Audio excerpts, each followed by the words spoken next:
My name is Claire Donovan, 34 years old. For most of my life, my unofficial job title in the family was the responsible one. Not eldest daughter, not big sister, not even just Claire. No, my role was the designated grown-up, so everyone else could afford to fall apart. My younger sister Sarah was always the golden child. My parents doted on her like she hung the moon. When she wanted ballet lessons, they found the money. When she wanted a destination wedding, I watched my mom cry about the cost and then quietly wrote a check to make it happen. My brother Liam spent college betting on sports he didn't understand and blew through his savings. I bailed him out.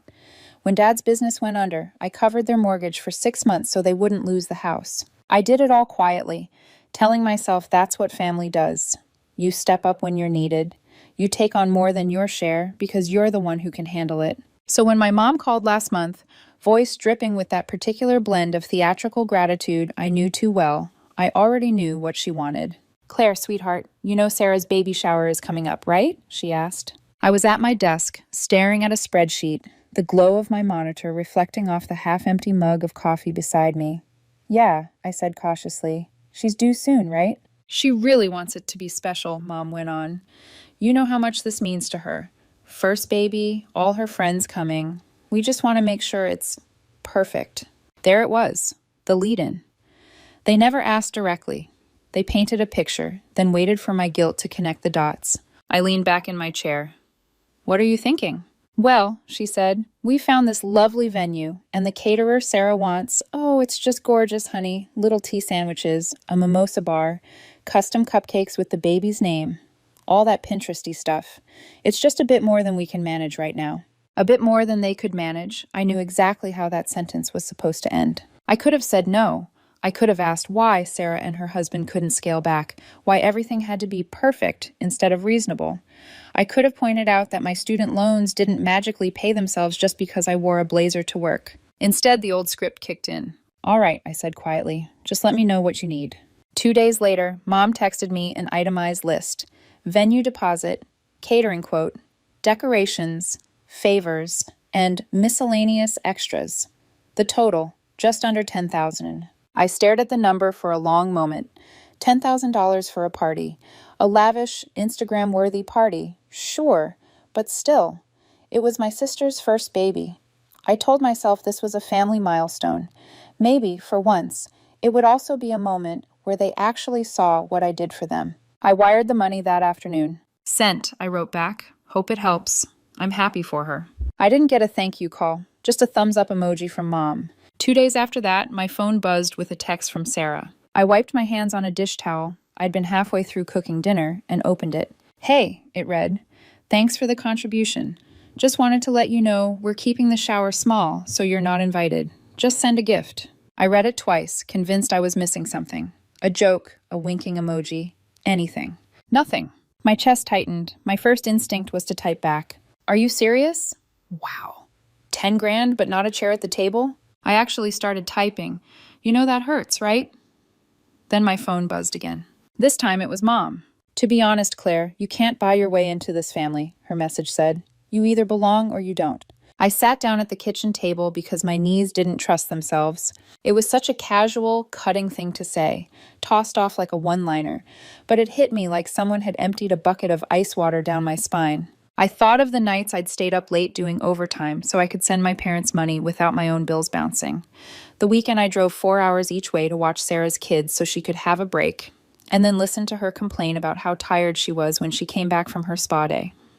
The way Mom always introduced me as our Claire, she's the responsible one, with a half laugh, like my entire personality was a utility. And now, with one text, she'd clarified it. I wasn't family. I was a wallet.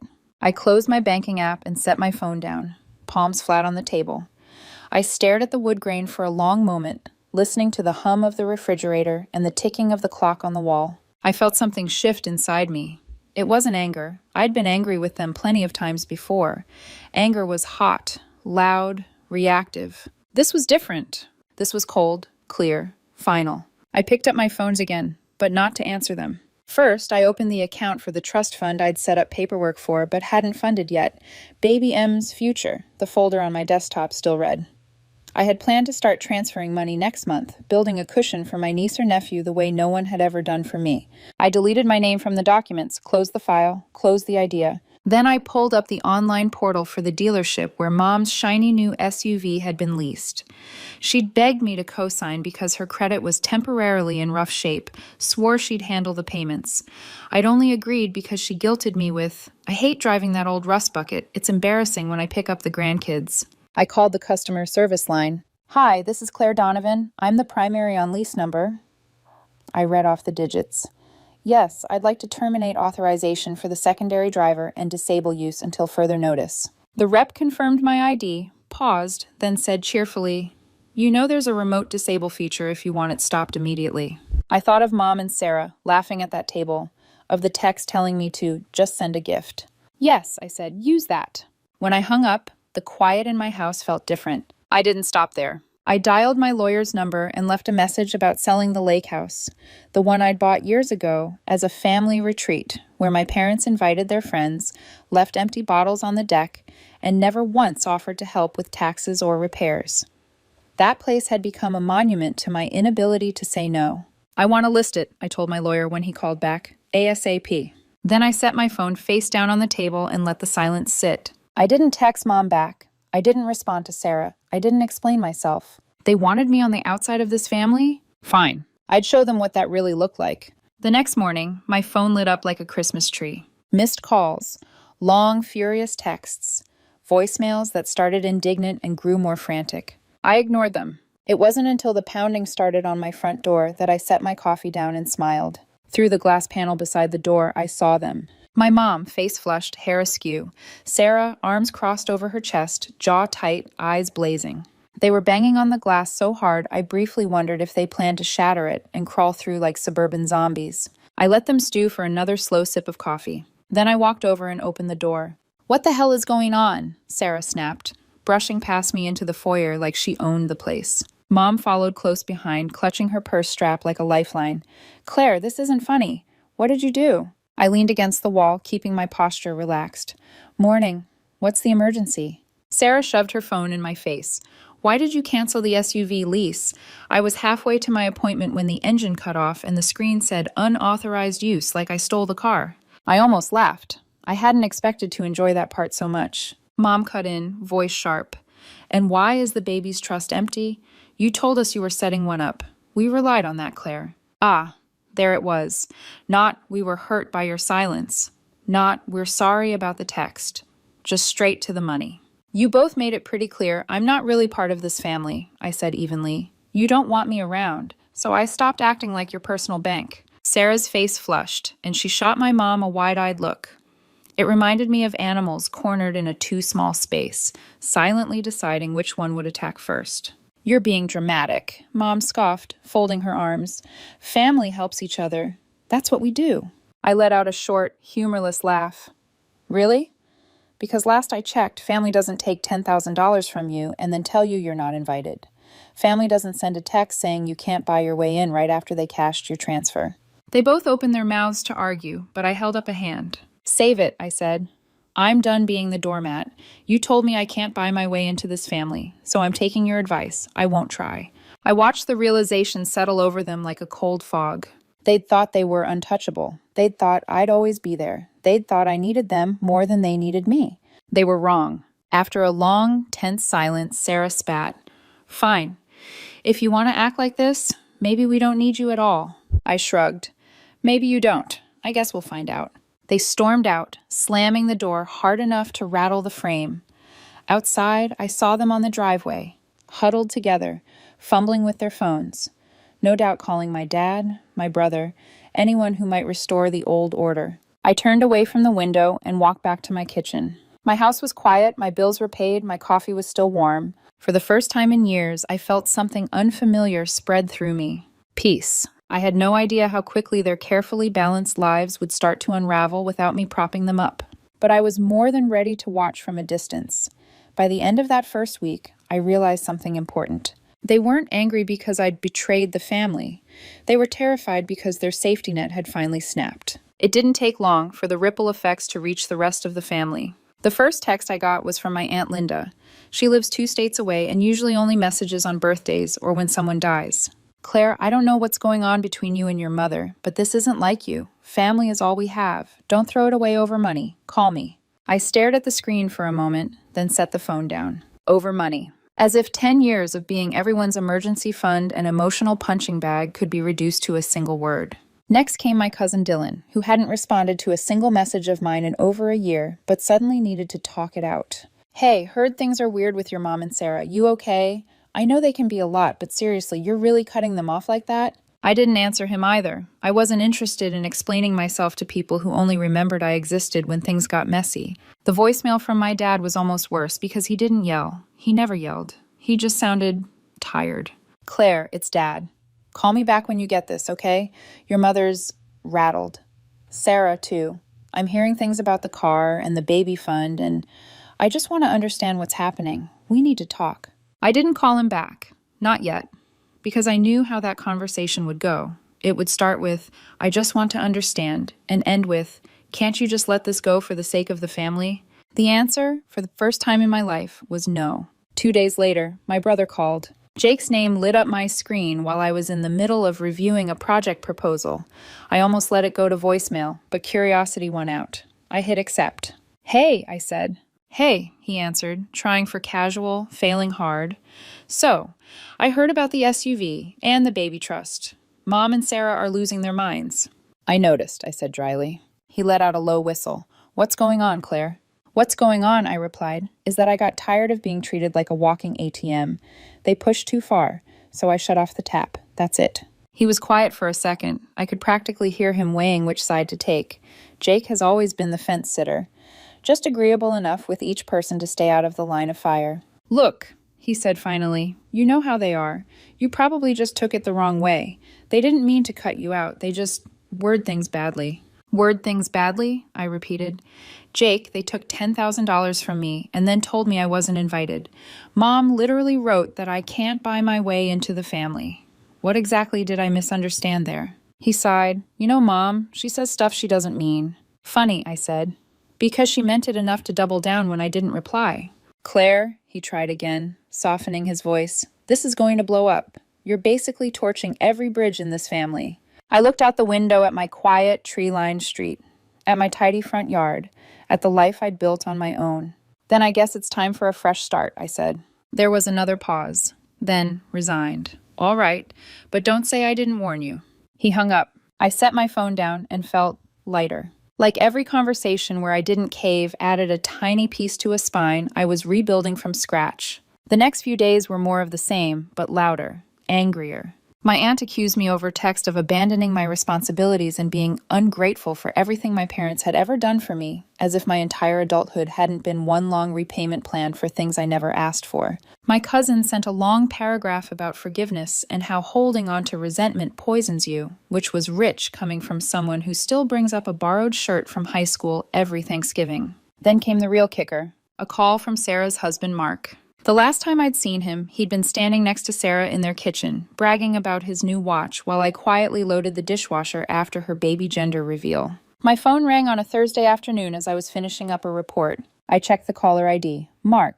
I considered letting it go. Curiosity won again. Hello, I said. Claire, he began, with that careful tone people use when they're trying to sound neutral. I don't want to get in the middle of this, but you need to reconsider what you're doing. There it was. Right on schedule. Reconsider what? I asked.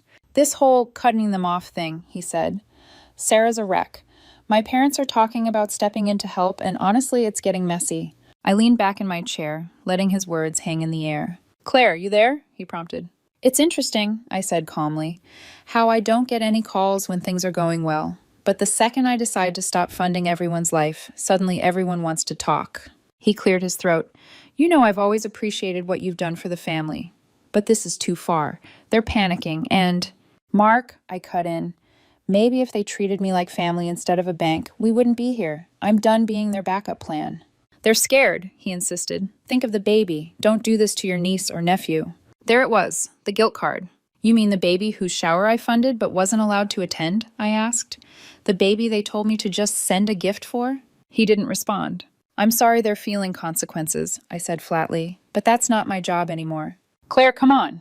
Not my problem, I said and hung up. I blocked his number. That evening, I sat on my back porch with a mug of tea, watching the sun sink behind the trees, the sky bleeding gold into purple. My phone buzzed on the table beside me. A new text from Mom. You're being cruel. You'll regret this. Family always comes back together whether you like it or not. I stared at the message, felt a flicker of the old guilt twitch in my chest, the guilt they'd fed and watered my whole life. Then I deleted the text, didn't respond, didn't reread it. The storm had started. I had a feeling it was going to get much worse before it ever quieted. But for the first time, I wasn't standing outside trying to plug leaks with my bare hands. I was inside my own house, doors locked, watching the weather from a safe distance. A week after I cut them off, the cracks in their carefully curated lives started to show. It got back to me through the grapevine.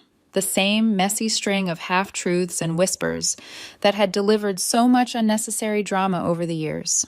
Mark picking up extra shifts at his firm, suddenly too busy for the midweek brunches and date nights Sarah liked to post about. Mom calling relatives asking for a small loan until things even out, which sounded suspiciously like the script she used on me for years. Then, late one night, Dad called again. He never called twice, so I answered. Claire, he said, voice rough, like he hadn't slept. We need to talk. I looked at the clock, 11:38 p.m. Okay, I said, keeping my tone even. I'm listening. Your mother is in a bad place, he said. She's been reaching out to everyone she can. She says you've gone cold, that you're shutting her out, and I don't understand how things got this far. You don't? I asked. I know she said things she shouldn't have, he added quickly. She can be sharp. But you don't have to go nuclear. This is family, Claire. There it was again. That word. Their shield. Their excuse. I'm not going nuclear, I said quietly. I'm just stepping back and letting the fallout hit the people who created it. That's not fair, he murmured. Let's talk about fair, I countered. I paid for Sarah's wedding. I kept you and Mom from losing the house. I paid off Jake's gambling debt. I've bought more plane tickets and holiday groceries and last-minute crisis bailouts than I can count. And the second I stop paying, I'm suddenly cruel? He didn't respond. This isn't about one baby shower, I continued. It's about a pattern where I only matter when you need money. It stops now. There was a long, heavy silence. All right, he said finally, sounding older than I'd ever heard him. I hope you know what you're doing. For the first time, I replied, I really think I do. We said goodbye. I ended the call. For a moment, regret flickered at the edges of my resolve. Then I remembered the text. You can't buy your way into this family. I wasn't trying anymore. I was done shopping for belonging in a store that never had my size. The storm didn't just break, it detonated. 2 days after Dad's late-night call, I woke up to an email from my bank marked Urgent Fraud Alert. I assumed it was the usual, some phishing scam, another "we suspended your account" message sent from a sketchy Gmail address, but this one was real. I logged into my account, and there it was. Recent credit inquiries detected. Multiple attempts to open new accounts using your SSN. Applications denied due to credit freeze. My stomach dropped. There were only 2 people desperate enough and entitled enough to try something like that.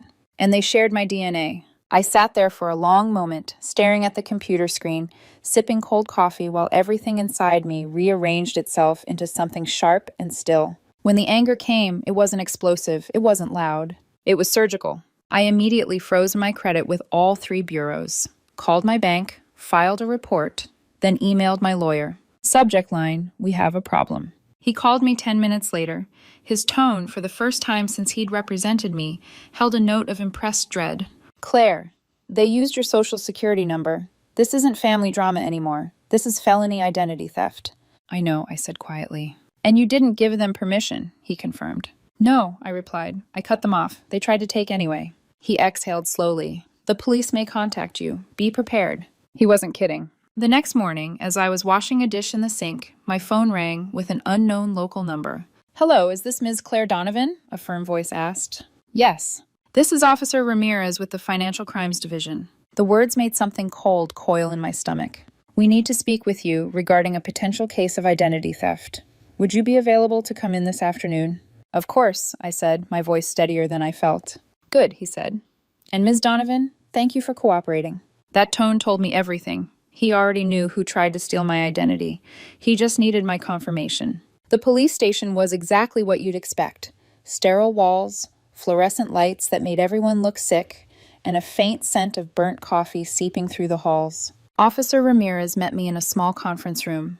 He wasn't much older than me, maybe mid-30s, with tired eyes that said he'd seen more family implosions than wedding invitations. He slid a manila folder toward me. "Multiple credit applications were submitted in your name," he said, "both within the last week." I skimmed the documents. The same address, the same handwriting style, the same desperation disguised as entitlement. "Claire," he said gently, "your mother and your sister attempted to open these accounts."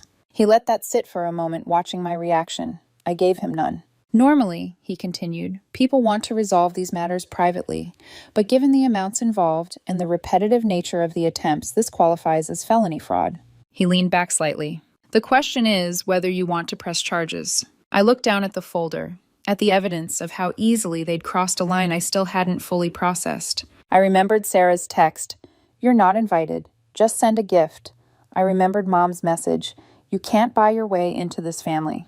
I remembered every bill I'd paid, every debt I'd erased, every emergency I'd hauled them through. And then I remembered the silence, the lack of concern, the lack of hesitation when they excluded me after I funded their celebration. My jaw tightened.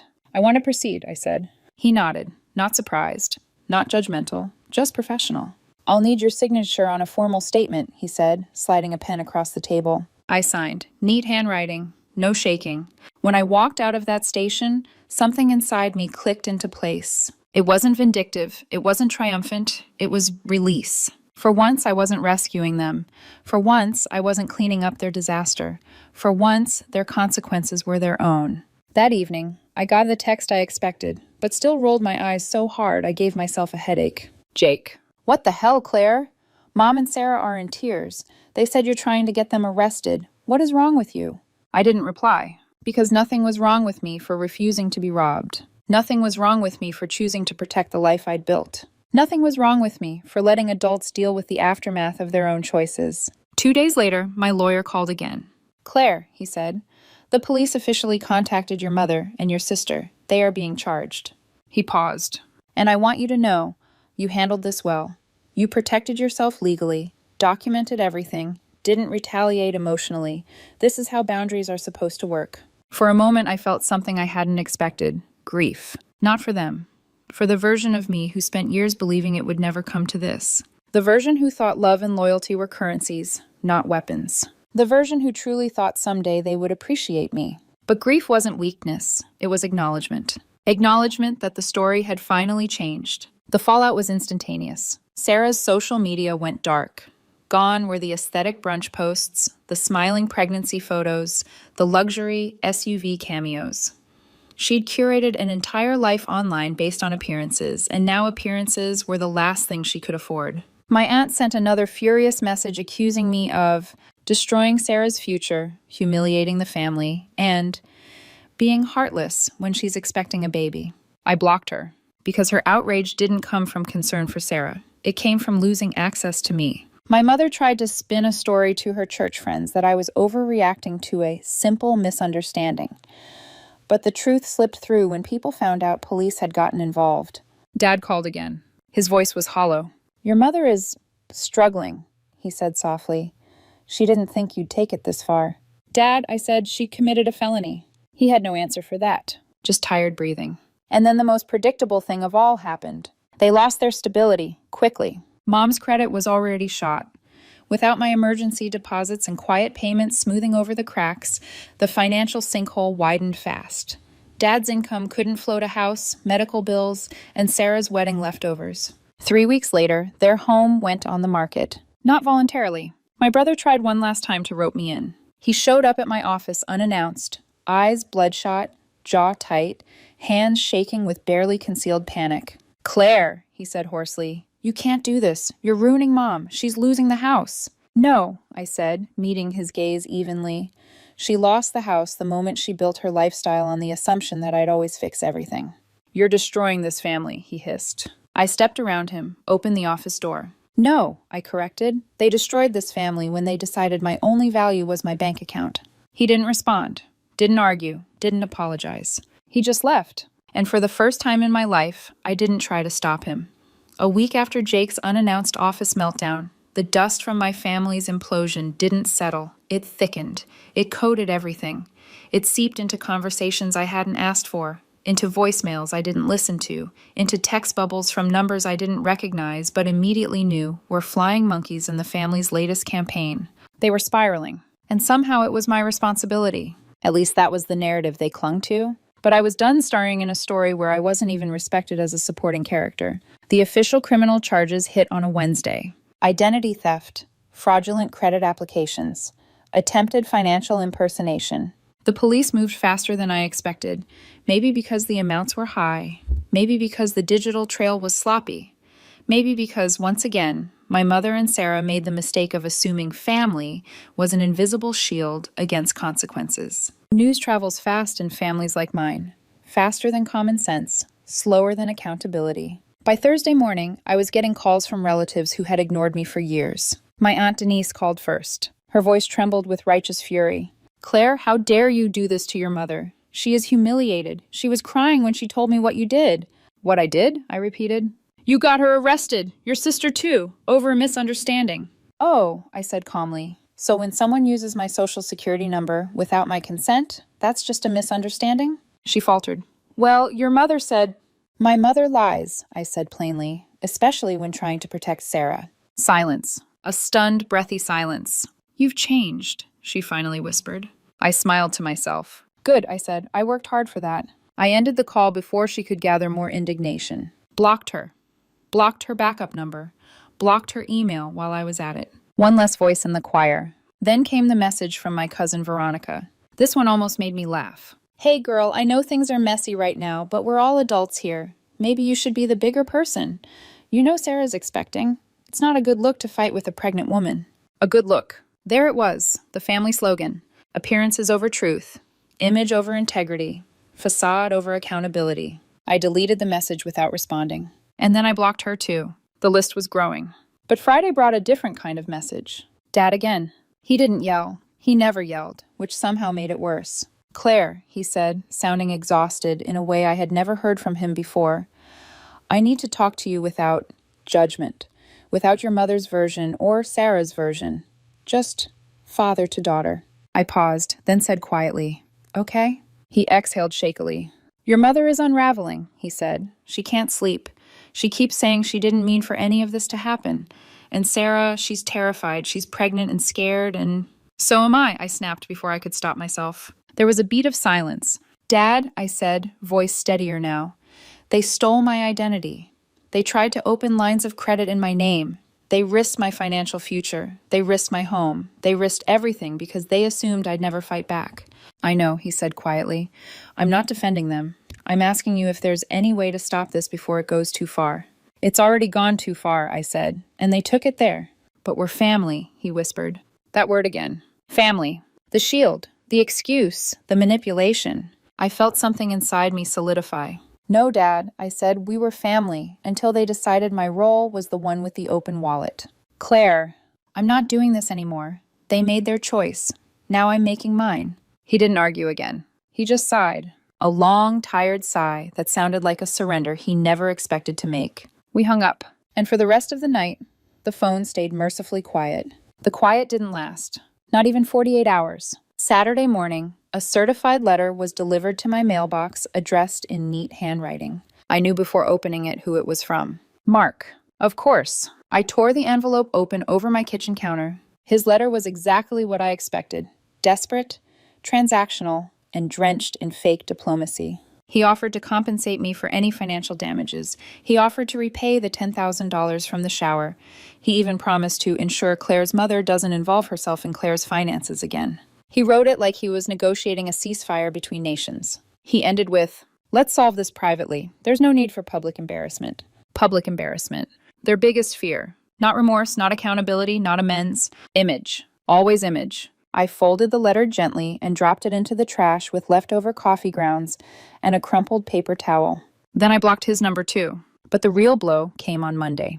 That's when I learned, through a neighbor back home, that my parents' house, the same one I once saved from foreclosure with 3 months of emergency transfers, was back on the market. This time not voluntarily. Mom had apparently overextended herself again, counting on me, always counting on me, to refill the gaps. Without me, the bills piled up.